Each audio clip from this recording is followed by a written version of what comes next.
সংখ্যা নির্ণয়ের আরো একটা গুরুত্বপূর্ণ প্রশ্ন নিয়ে আজকে হাজির হয়েছি। প্রশ্নটা হলো, একটি সংখ্যা বর্গ এর বর্গমূলের চেয়ে 78 বেশি হলে সংখ্যাটি কত? তো যেহেতু বলা আছে একটি সংখ্যার বর্গটা হচ্ছে বর্গমূলের চেয়ে 78 বেশি, এই ধরনের সংখ্যা বের করতে বলেছে। এই ধরনের ম্যাথ গুলো অবজেক্টিভের ক্ষেত্রে খুব সহজে আমরা করে ফেলতে পারি হচ্ছে অপশন চেক দিয়ে।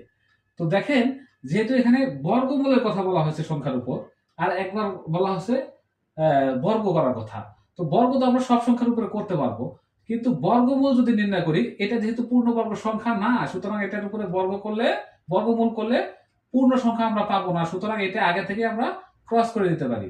এটার উপরে আমরা বর্গ এবং বর্গমূল দুইটাই করতে পারি, পূর্ণ সংখ্যা পাবো। এটার উপর বর্গ করলে পেয়ে যাচ্ছি হচ্ছে 4 এর উপরে স্কয়ার দিলে 16, আর বর্গমূল করলে পেয়ে যাচ্ছে হচ্ছে 2।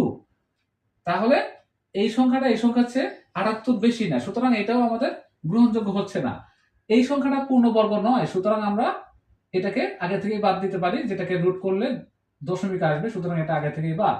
এরপরে বাকি থাকে এই সংখ্যাটা, সুতরাং আমরা এটাকেই সঠিক অপশন দিতে পারি। আবার চেক করেও দেখতে পারি।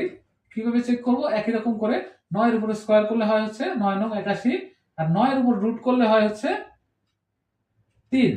এখন এই দুইটা সংখ্যার মধ্যে পার্থক্যটা কত?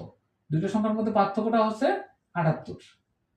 কোশ্চেনে বলা ছিল যে 78 বেশি হবে, সুতরাং 3 থেকে 81 হচ্ছে 78 বেশি, সুতরাং সঠিক উত্তর হচ্ছে আমাদের ঘ 9।